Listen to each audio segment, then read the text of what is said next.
Kerry Weber is a young woman living in New York City trying to keep the message of God alive.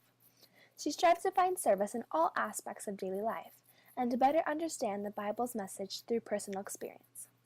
She writes a novel titled Mercy in the City, in which she writes about her experiences living what I find to be a prophetic life in New York City. Her book offers the average person a manageable way to also live a prophetic or semi-prophetic life, as her subtitle reads, How to Feed the Hungry, Give Drink to the Thirsty, Visit the Imprisoned, and Keep Your Day Job. I admire her ability to convey the concepts of Catholic social teaching and social justice in a personable way. Her humility and openness allows others to easily relate. She pours out compassion without discrimination or judgment, just as Acts 2:18 says, I will pour out my spirit, and they shall prophesy. Kathleen O'Connor adds, the spirit of prophecy resides in the community.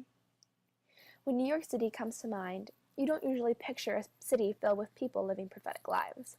This is usually how the kingdom of Israel was before the prophet stepped in and reminded people of the covenant and the word of the Lord.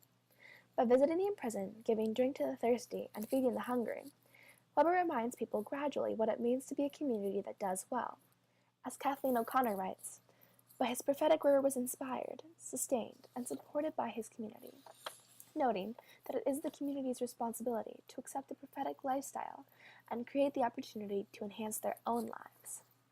Kerry Weber pushes us in this way to remind ourselves that it isn't just the big service ordeals that make a person or a community prophetic.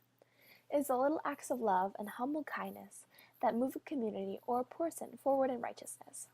Weber's message is that there is a way to be righteous without feeling overwhelmed by obligation or time.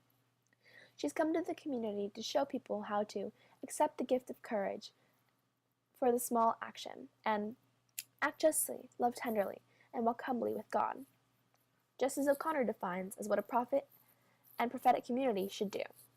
Weber not only addresses the New York community to live this way, but the national and even global community. Her book feels approachable, allowing this way of life to anyone, advertising that anyone who wishes to live this way can.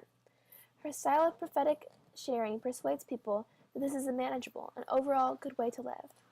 Weber also fits the definition of a prophet in that she felt at first that she was not the woman for the job.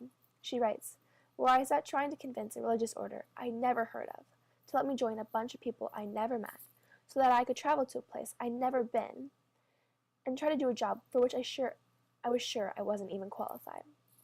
This is a great example of how Weber commits to living the way the Lord wants her to.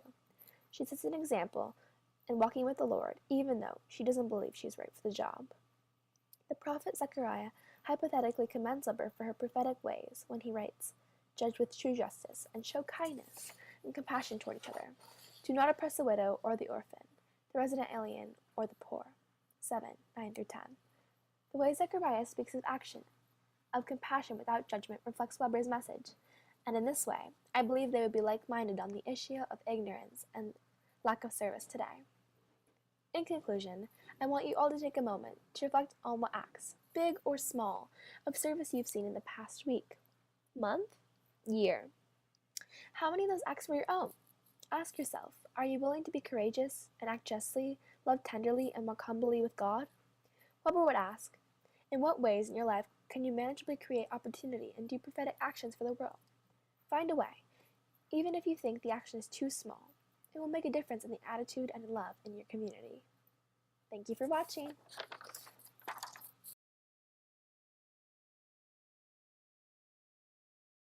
Created using Powtoon.